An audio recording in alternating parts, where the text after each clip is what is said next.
welcome to Textiles and Tea with the Handweavers Guild of America. I'm Kathy Group. I'm the Advertising and Marketing Manager for HGA, and I'll be your sponsor. I'll be your host today. Our sponsor, our real sponsor, is the Michigan League of Handweavers, who supports fibers through all they do. Learn more about this wonderful guild at mlhguild.org. We will take questions today. As always, we will ask that you put your questions in the Q&A and not in the chat. Love your comments in the chat, but I can see the questions if they're in the Q&A. Today, we have Elizabeth Morisette. Elizabeth is a graduate of the North Carolina State University College of Design. She received her master's from the Maryland Institute of Art. She has been exhibiting her work over 25 years. In the fall of 2020, she was featured in Hyperallergic for her work at the University of Denver mask exhibit. And we'll be talking more about that in a little bit later. She's also been featured in the American Craft Magazine, the Denver Post, and the New York Times. Welcome, Elizabeth. It's wonderful to have you here. Thank you for having me. Our very first question is always the same. What is your favorite tea? Well, I've been thinking about this, and this might be a little bit not in the vein of other people's, but my favorite tea is a place called Bojangles, and it's a Cajun restaurant. It's Bojangles sweet tea is my favorite tea, and since I moved from North Carolina, I can't get it anymore. So if I were to have a cup of tea, that's what I'd want right now if I could wish for it. So I was going to say, now that's a Southern thing, Bojangles. I know. Yeah, nothing like Southern sweet tea. I know. How did you get started in fibers? Well, when I started at North Carolina State, I came there wanting to do graphic design. And what they did at that time is they bring in all of the different kids to just do design fundamentals. So the design fundamentals group was in the same building as the weaving rooms. And so you'd walk by this huge room of looms, and I was really interested. And so I kept seeing them and kept seeing them. And so one of my professors, Barbara Schulman, was a weaver, but she was teaching design fundamentals. And I asked her, I'm like, can I weave for my final project? And she's like, I can't really teach you how to weave, in like a couple minutes. So she gave me this big handout, Xeroxed, on how to load up a loom. And so I stayed up all night long and I loaded this loom up, and I loaded it up with such an appropriate material. I loaded it up with saran wrap and, string that wasn't strong enough. And, but I got it together, and she came in at 8 o'clock in the morning, and I'm like, look what I did. And she looks at it and she's like, what have you done? Because it just was breaking all over the place. So learned the hard way to use strong materials for that work. But I was just so intrigued, first of all, by the machinery of the loom and how beautiful they were. And of course, in North Carolina, you were surrounded at the time with lots of different, like Burlington Mills were there, and North Carolina State had a lot of looms. Like I think within one 5-mile radius, there were probably 60 looms between the School of Design, the School of Textiles, and then the Craft Center. So so I was bound to do it. And I loved weaving because it really took my crazy ideas and put them in some kind of an order and made them orderly. So once I started, I kind of didn't stop. Oh, that's amazing. What a shift. Well, that kind of leads into my next question, which is your education went from Utah to North Carolina to Maryland. So how has that travel and just being in different parts of the country impact on you as a person, but also as an artist? Mm-hmm. Well, I was thinking about, as a person, my dad was in the Air Force, so we moved around a lot. So you really learn to kind of adapt to the place you were. So I remember when we first moved to North Carolina, one of the first questions I got asked was what basketball team I rooted for, whether it was Duke or NC State or UNC. And I didn't have an answer. I'm like, well, I kind of like Duke's colors. So, anyway, but so you just figure it out, and you figure it out by watching. And I think that all artists are very good at watching, very good at kind of looking at the surroundings, saying, okay, this is what's going on. Where do I fit in, or where do I not fit in, or what do I want to talk about? Or so I think that has helped me kind of find my voice, as far as like, I kind of know who I am, and no matter what situation I was put in, I kind of was like, well, this is what I stand for, this is who I am, this is what's important to me. So, you know, with moving, I think anyone who's moved around a lot kind of knows you really have to have that core value of yourself, or you'll just get lost completely. That's interesting, becoming an observer and watching. That's interesting. One of the things I've seen you state a couple of times in other places is materials inspire me. Could you talk more about that? Yeah, materials have always inspired me. And like I was talking about that first loom that I loaded up, I was loading it up because I wanted to weave. They used to make saran wrap in all these crazy colors, and I wanted to weave them together like a stained glass. So it was the materials. I wanted to weave that saran wrap. Now the saran wrap does not make a good warp, but it was the materials that inspired me. And so I really, I have a friend who will bring me things and just leave them on my porch, and it's almost like an offering or like a gauntlet thrown down. And she's like, you know, here you go. What can you do with 1,000? I think the latest thing that she gave me was a bunch of fans. What can you do with 1,000 fans? What can I do with 1,000 fans? So, you know, and sometimes you can do stuff. Sometimes I just keep a hold of it until I figure it out. But yeah, always starts with the materials, and the materials have a meaning to me. And sometimes it's just they were dropped on my front porch, but sometimes they go further, as far as like I have like a memory, a visceral memory of them, or it's sentimental to me, or sometimes it's just the colors are great. I mean, it might just be that simple, but it's figuring out how to use fiber techniques to make that say something more than beyond the materials. Well, the exhibit Touch, which you were part of, encourage viewers to touch, be part of, manipulate, interact with the artwork. And we have an image here of your work. Would you talk some about this exhibit and why you like to encourage viewers to touch the work you're doing? Sure. This happened at the Dairy Barn Art Center in Boulder. And the concept was from Jessica Kuhlman, who is the curator there. So I have to give her the credit for the idea. But my materials, because they are, you know, plastic, headed for the trash bin, they're not particularly precious. So people can touch them. People often touch them even when they're not supposed to touch them.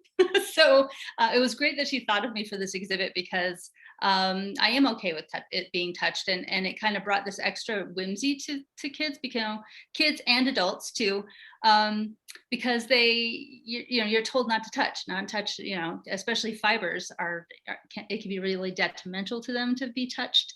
So it was nice to have the kind of work that is playful enough and is not precious enough that you could let people touch it and enjoy it. And it's kind of, I love that picture, because this little girl is like, wow, it's almost like she's doing something wrong. You know, she's like, is this okay? Mom's here. So it was a great exhibit to do that with, and to just see people's different experience with pieces when you can actually reach out and touch them. So when you're just, and we're going to talk more about this later, but when you were designing that, did you say, okay, I want to get things that will attract children, I want to get things that are small and they can pick them up? Or when you were designing that particular work? Not necessarily. This group of pieces had been exhibited before in another gallery setting, and the idea with these pieces was that I had just recently had a child, and when you have kids, all of a sudden you end up with all of this junk that's like toys, and you're like, I never bought any of it. How did I end up with all this plastic? Thank you, McDonald's. You know, McDonald's toys, yeah. So I did a whole series of work called Made in China, and those are the Made in China baskets, where I just collected all these plastic materials, headed to the landfill, washed them, and then made them into baskets and wall hangings. Just talking about the massive amount of stuff we have out there that you don't intend to have.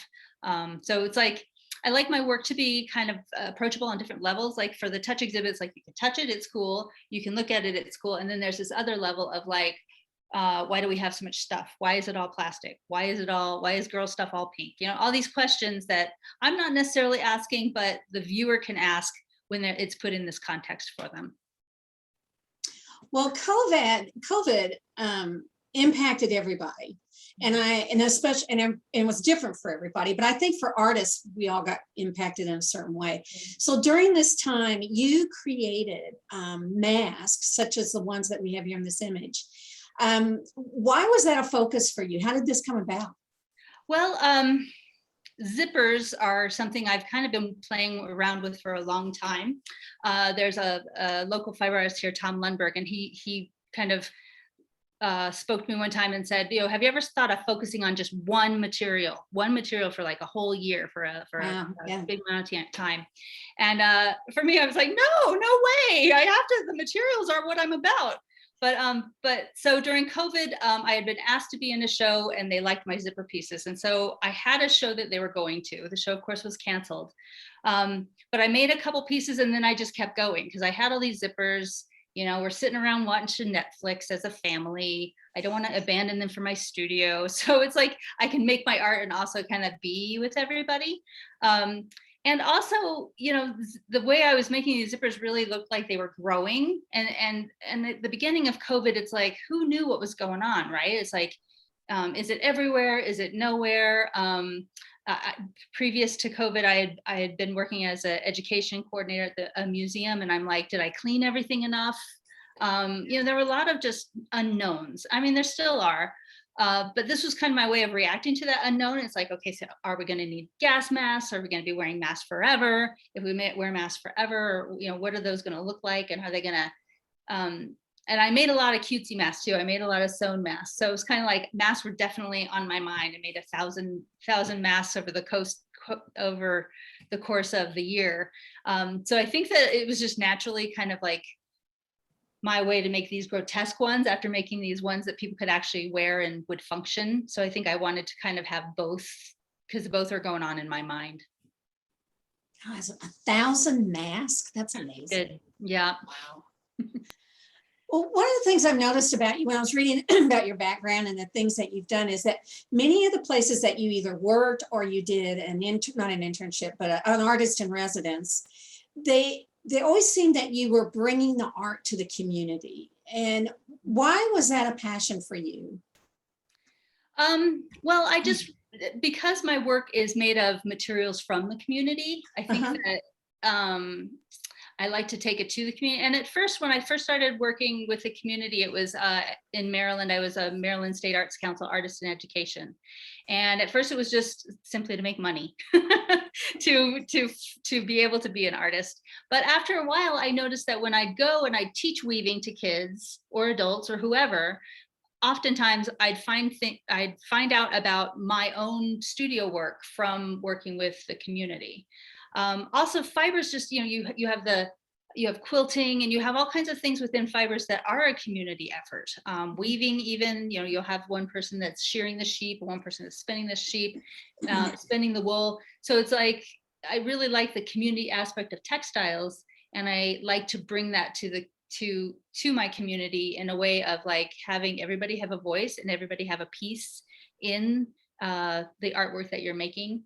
That sometimes is the hardest part, because especially if somebody's worked very hard on an aspect of a piece, to have them put it within the community piece after it's been so personal. So I learned really early on that you have to be real clear about that from the beginning. Like, this piece is going to go on here. So, if you want to make two, make one that's precious and make one that you're going to share. But again, that's just that's what community is, where you have this part of you that's private and you have this part of you that you're willing to give to the community. So there's so many parallels there between, and textiles is such a perfect way to do it. And it's also a great way to teach kids in particular about textiles, about sewing, about, because I don't think they're getting a lot of that, and taking the mystery out of it. So. Well, I used to be a docent at the High, and the High had a piece that was made up of found objects. The artist, there was like, I remember, and I used to give tours to the kids, and there would be things like a shovel from when you go to the beach, right? That little shovel for your pail, and a whistle, and a frisbee.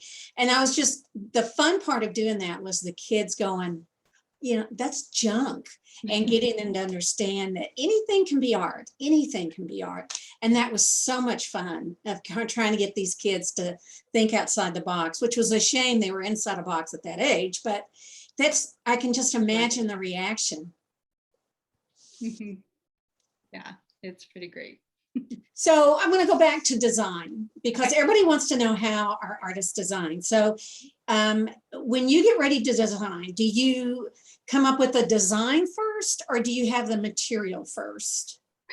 Definitely starts with material. I think based on the material, I know how big it's going to be. I keep the colors that are given to me also.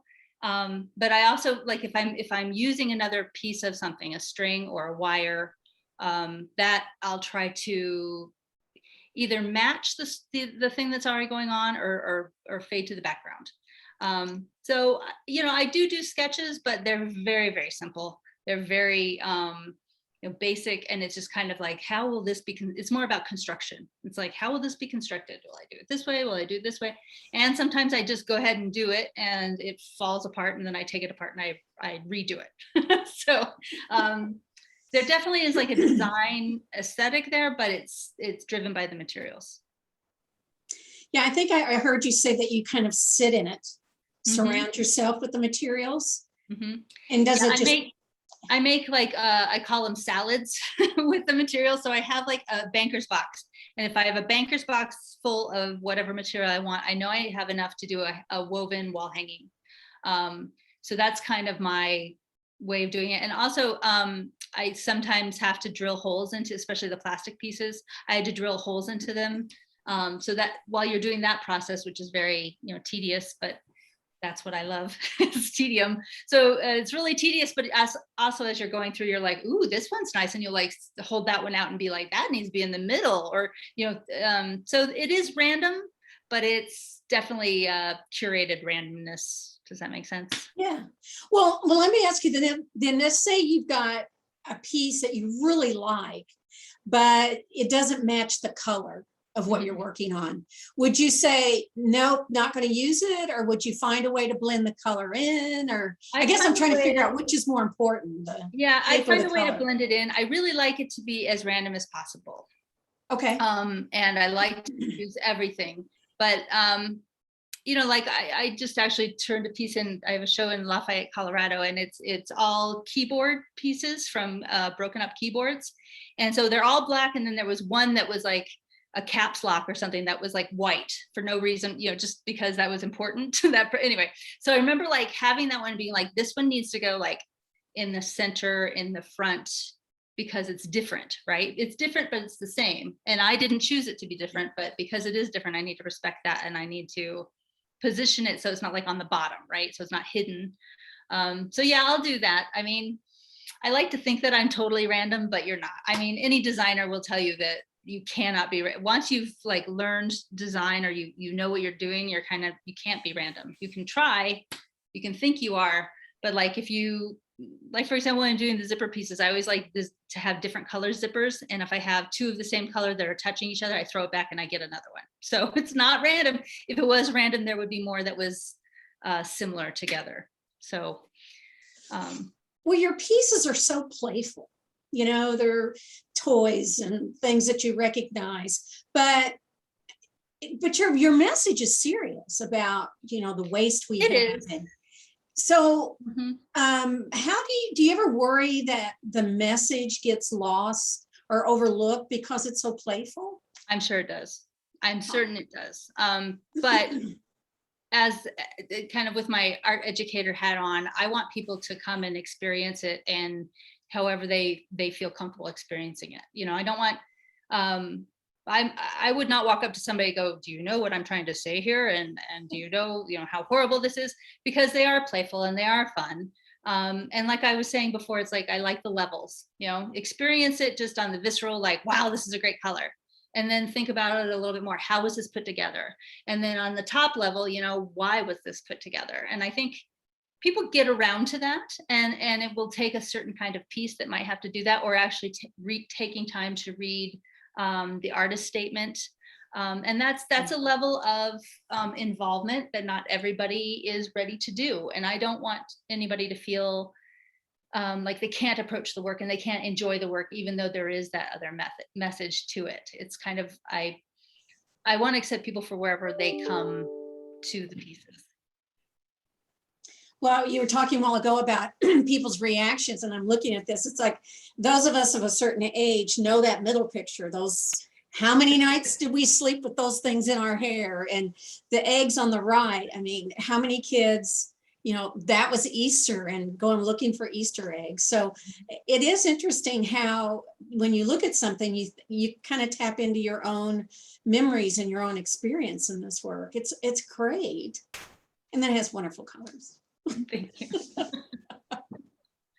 Well, our next question is, what would your studio, if I walked into your studio, what would your studio say about you? What would be the message I would get from being in your studio? Oh, well, it's crowded because I have a lot of stuff because, you know, I'm collecting stuff all the time for pieces that I don't have quite enough yet. So I have a bunch of those big pretzel containers that you get at like Costco or whatever. And in those pretzel containers, I keep lots of stuff.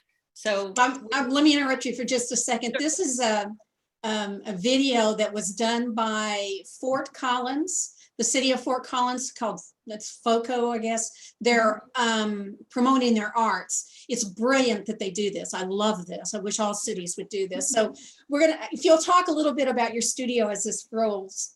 Sure. Yeah, so I have a big frame loom that I've been working on for like 25 years. I actually started doing this in North Carolina, but I used to be able to get on the floor with it. Now I've gotten an easel that I put it up, so I like work on it while I'm standing up. And I do a lot of the work on that. I do it upside down from the way it's actually hung on the wall. I really like the torso-y shape that you get from that, and also that people know it's made by hand and it's not done by a machine. So you can see it's very, very crowded in there. But here's my, all my pretzel containers full of stuff, and so I kind of can just look up and see if I have enough to make a piece. So and I have the pieces hanging all over the place, kind of keep me thinking about what's next, or what I've done before, or what I could do next. And I have a sewing machine that I just love, and I've actually been sewing a lot more than I've been weaving lately. That's probably because of the masks, doing the masks, and just kind of getting to know my sewing machine a little bit better and what it can do. So, and you just, when you make a bunch of masks, people give you a lot of fabric, and it's always about, for me, it's always about like, what can I do with this thing and how can I get it out of my studio? So lately it's about the fabric. But yeah, so it's kind of material driven, and lately I've also been trying to get latch hooks that people have half finished at thrift stores and finish those up for them, which is again another tedious, heavy process thing. But well, when you do that, are you finishing the original design, or are you adding your own design in? No, because it's, you know, it's pretty impossible to find that same like palette of color. So I just get whatever I can find, whatever latch material I can find, and finish it to my whim. So it's kind of funny because you have like a little kitty cat, and all of a sudden there's like this like thing. I can't wait to see the side of its head. Those look great. Those sound great. All right. Well, let me ask. I love asking people this. You know, maybe because I'm of a certain age. But what would you tell your younger self? You know, what kind of advice would you get? And then what stage of younger self? Would it be college or high school or yesterday or whatever? Yeah. Well, high school, I think I was very concerned about fitting in because I was moving around, right? And I remember being in art class and just loving doing, I was doing a mosaic, you know, which was just like tearing the papers and like sticking it down and loving that. And I wish I would have known there was like other things you could do other than just the paper, like the tile work or stitching, or, you know, I wish it could have expanded a little bit. But And also, you're so worried, you're like, okay, I'm going to go to college and what am I going to be and how am I going to make money? And it was very important to me. And so I went to school initially wanting to be a teacher. And well, it's kind of like funny because I didn't end up being a teacher, but through a really weird thing. So I went to UNC Asheville for a year and took a 3D art class and was like in love with it and using recycled materials. And so then I ended up at the College of Design now. And there, I think I was at first worried. I'm like, okay, I'm going to be a graphic designer because it's going to make a lot of money, or it's going to make some money, and then just it's okay to follow your heart, and it's okay to listen to those things, and things work out, and it's fitting into a society, fitting into a mold for somebody else isn't what you want to be, but you have to figure that out yourself, and you have to figure it out through. I think if somebody would have told me, I'd been like, okay, whatever. I don't think I would have listened, because you have to figure it out yourself, and you have to go through those hard times when you get the alumni newsletter and like all these people are like doing all this stuff, and you're like, I'm not doing anything, and just thinking that you're not you're not up to snuff, but you're okay where you are, and you'll get where you need to be. Oh, you're right. It would be hard to hear that when you're younger. Yeah. Well, when you were talking about the materials, are there certain materials that when you get them that you're like, oh, this is great? And then the other side of that coin, have you gotten materials that were just disastrous? They won't work. Yeah, I remember. So when I first started doing this series of work, eBay was a new thing. And I remember I'd go on eBay and I'd just search for lot plastic, and I'd like whatever I'd find. And one time I got probably 1,000, maybe 2,000 little hair clips, like little baby hair clips. They were pink. And I mean, you know what I'm talking about, like the little pink ones that like you put in baby's hair. Oh my gosh, I opened it and I just laughed. I was so happy because I was like, I can make these look so cool, and they're not too heavy, so they're not going to make the piece too heavy. And I've definitely done I've done some that have turned out too heavy, that like once I got it off the loom, I couldn't pick it up. My first one with Mcdonald's toys was too heavy, and luckily I was in a studio where it was like a community center, so I could go and get somebody to help me pick it up off the floor. So I was like, I like this concept, but I need to do it a little lighter. I need to work with some lighter stuff. And then, foam. I did a piece with sponges, like foam sponges, and it just disintegrated. So thinking about, at first it was fun, and then you have to start thinking about when your stuff goes into a gallery and somebody's going to purchase it, you really have to think of like, how is it going to age? And how is this person going to experience? Is it going to stay the same? Does it need to stay the same? And if it does, if my concept is it's not going to stay the same, then I don't sell it for a lot of money. And I'm very upfront. I'm like, this is beeswax and paper. I don't know what's going to happen in 10 years, And so that's another aspect of it, because you really want people, especially people who value your work, to end up with a piece that they have for a very long time and enjoy for a very long time. But when you're using materials that you don't know what they're going to do, that makes it more difficult.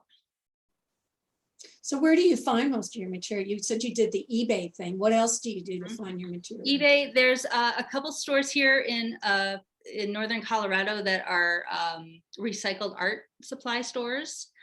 There was a place in Durham, North Carolina, I think it's still there, called Scrap Exchange. I loved that place. So it's just essentially it's things that are left over from industry, and oftentimes it's plastic. I actually found like a whole tub of like left-handed Crocs, left foot baby Crocs. They were like this big. Oh my gosh, it was the best thing ever.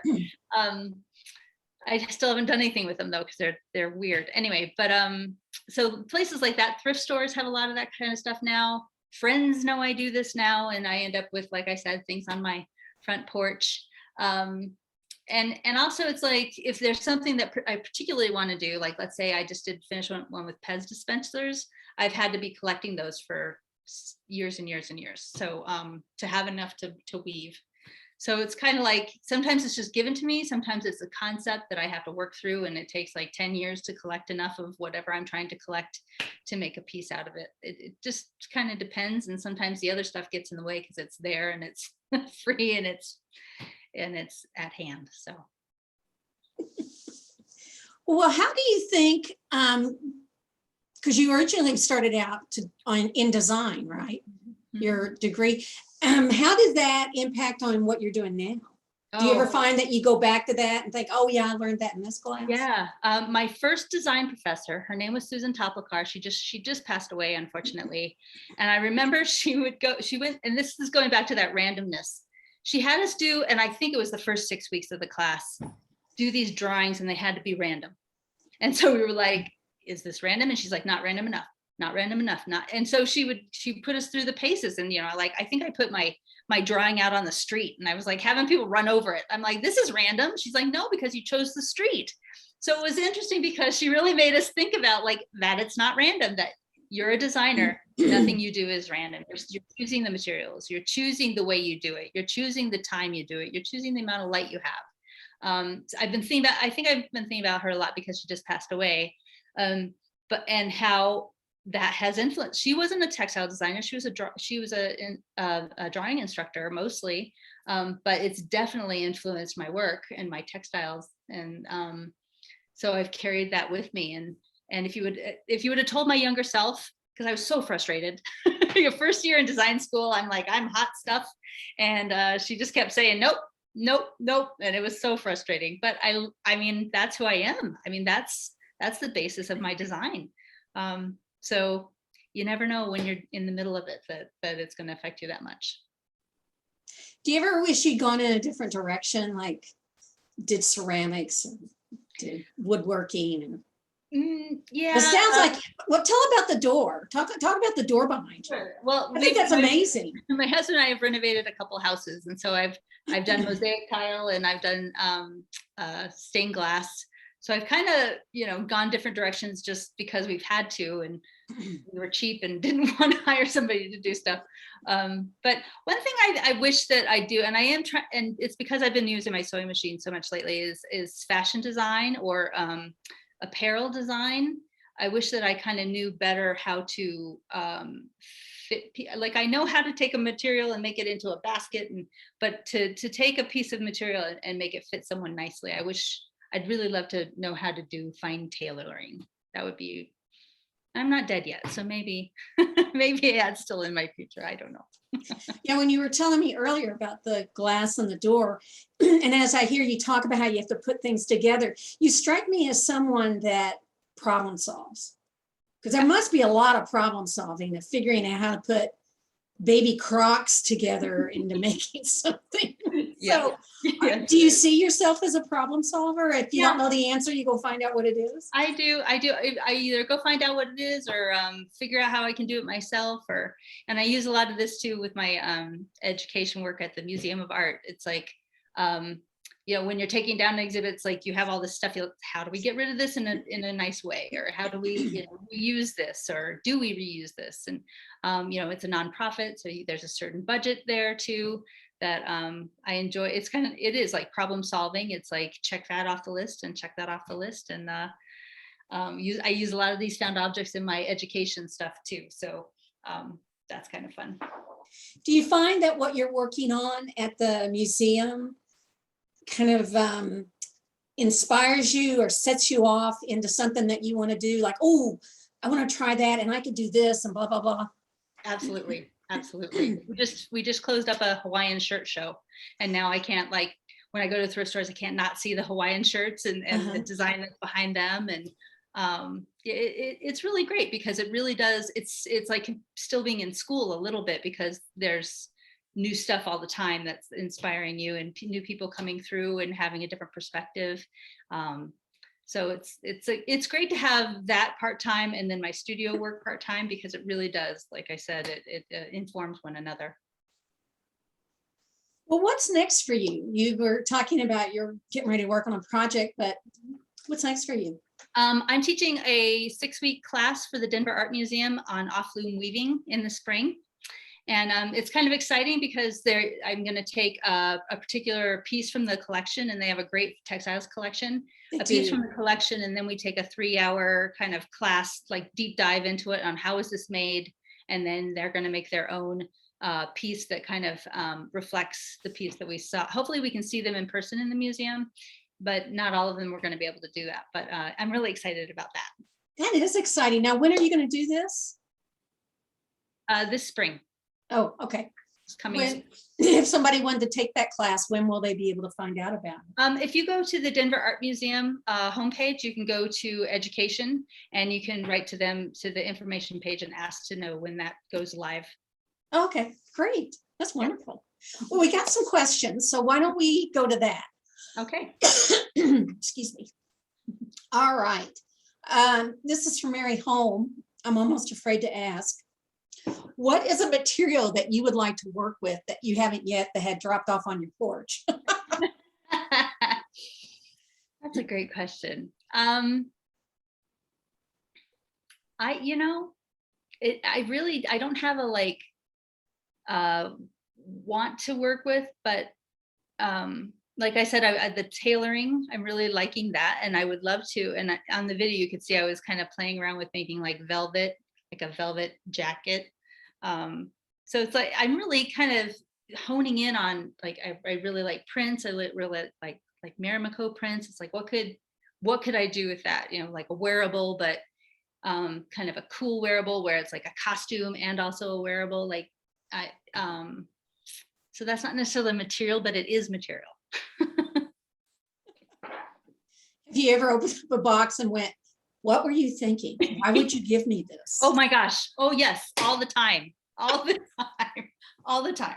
So somebody dropped off some medical products. I'm just going to leave it at that, where I was like, I'm sure they washed them, but it was still it was a little too much. It was a little, I'm not. Especially these days. Yeah.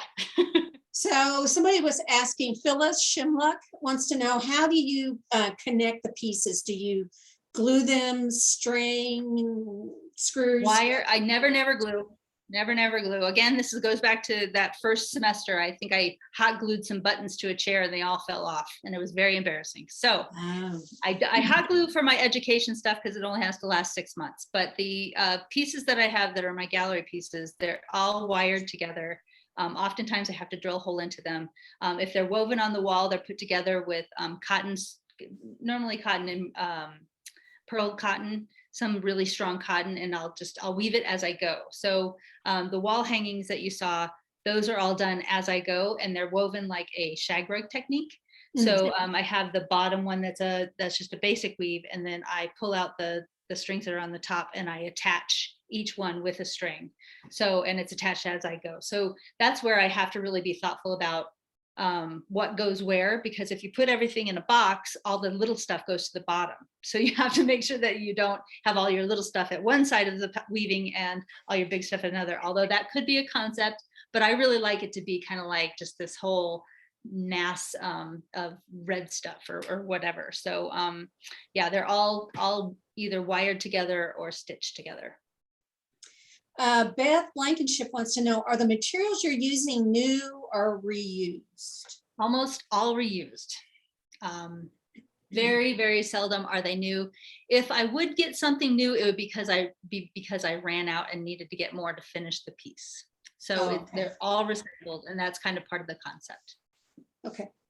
Patty Savignac. Hi, Patty. What does the back of your pieces look like? They look like a rag rug. Is it a clue to the structure? Yeah, they look like a rag rug, essentially. Okay. A rag rug that you'd have on your floor in your kitchen, because the backing is just over under, and it's I just use recycled fabric, and the fabric is nice because it's really bunchy, especially like t-shirt fabric, and it will bunch it and hold it in there real nice. Sally wants to know, tell us about the process. How do you weave with Mcdonald's toys? I'm trying to imagine this coming off your loom and being heavy. Oh, so heavy. Okay, so the whole idea behind the McDonald's toys is I had a child and somebody gave me this huge box of McDonald's toys, and you know, it was my first kid, and it says all over the place, not for kids under 3. And I'm like, what are you doing? Trying to kill me. So I put them in my studio, and I was just sitting there and I was looking at them. I'm like, they look really cool all bunched together like that. I'm wondering if I could weave them. So most of the McDonald's toys have either a wheel or a hole in them already. And so I just wove them together and put them all. And so they're all like big, they're all like this. And I really put them all together. And I swear that it weighed 50 pounds. I know McDonald's toys don't seem like they weigh a lot of, but when you put that many together, they really, really do. So, so my process is kind of going through and picking them and thinking I'm being random, but not being random at all. Like really definitely being like, I'm not going to put Mr. Snuffleupagus next to another Mr. Snuffleupagus. I have to have something between those two. Technical, right? Have you ever said Snuffleupagus on this textile? This is a first. You heard it here first, folks. We keep track of our first. This was a good one. And I can't even say it, Snuffleupagus or whatever it was. Oh, okay. Oh, this is even worse. Leslie Alperin wants to know, is that Pee Wee Herman behind you? It is. And you pull him and he doesn't talk anymore. He's just a jumbled mess, but he looks good. That's all that matters. He does. He does look good and an inspiration, I'm sure. Yes. Do you ever, and I don't mean to be mean when I ask this, do you ever have to explain to people why what you do is art? Do you find people don't take what you do seriously? I'm sure there are. I'm positive that there are people who don't take because I'm not necessarily using serious materials. You know, I'm not using like wood, and I'm not, right. But I think most people see the work that's behind it. You know, when you look at it and you see that it's hand woven, you look at it, you see it's hand strung, and it's taken so much time and effort, and it's done. I mean, I'm using crazy stuff, but I try to keep my craftsmanship really, really good. That's one thing that's really important. That's why I don't use the hot glue. I want somebody to look at it who is a craftsman of another vein and appreciate the craftsmanship. Even if they don't appreciate the material it's made out of or the concept behind it, they can look at it and appreciate the amount of time and effort and thought that I put into it. Robin Becker wants to know, do you weave your pieces on a standing tapestry type loom? And I think you just showed that earlier, right? Yes. That's a tapestry Yes. loom, right? Mm-hmm. Now, do you use a floor loom too? I did have a floor loom. I had a huge floor loom, and I actually just sold it. Now I have just a teeny tiny floor loom because I wasn't using all the yardage, and I thought somebody else needs to use this yardage, and I need the space in my studio. So I've got a little one like the one behind you, and I do some stuff on it, but I really feel the tapestry loom, it's very painterly almost, where I can step back and look at what I'm doing. And I think with the floor loom, because you wrap it all up, I like seeing it as it's going. You know, that just appeals to me more. And that doesn't mean I won't go back to the floor loom eventually, but for now, and I've been doing some quilting too with a lot of the scraps that I have from the mask that I did. So I've been doing some quilting, and I've been doing the frame loom, and I mean, I'll get back to it all. It's all good.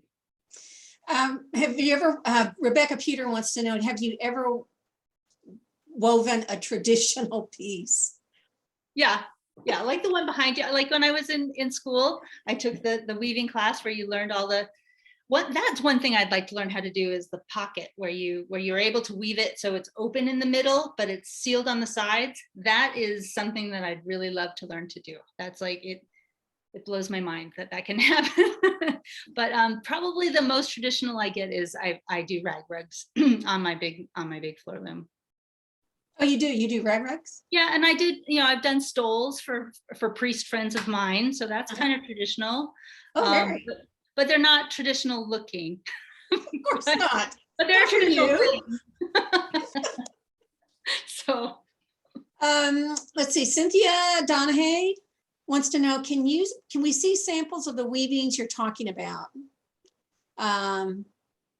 Well, probably that would be difficult. That's why we had the samples earlier. But sure. I can understand as you're talking how difficult it would be to visualize unless you do it, unless you're actually sewing it and making it yourself. Do you teach that? I mean, I know you're going to do the one in Denver, but do you actually sit down and try to show people how to put 3D in weaving? Yeah, I've done that before. I just actually finished a coiling class with the Handweavers Guild of Boulder.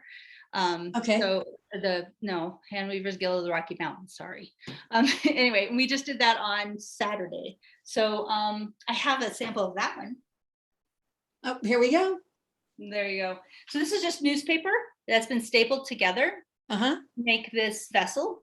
And again, we're using found objects and glue on the bottom and then just staple it on the way up. So Wow. I teach basketry, and then the weaving for the Denver class, we're going to do a lot of kind of crochet kind of stuff, and also piece together kind of pieces. So it's harder to teach the frame loom because people don't have the frame loom. I did do one at Peters Valley where we learned how to make the frame loom, and then we wove on the frame loom. But and especially right now when we're not doing anything in person, it's especially hard. So.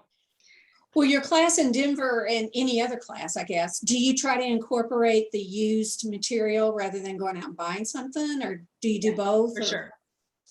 I try to, well, the thing is, it's like, I'm trying to solve that problem, right? And so it's harder for people who haven't done it before to be like, well, will this work? You know, because I'm like, yes, of course it'll work. But like, you know, they haven't done it before. So they want to make sure they're getting the right materials. And I get that.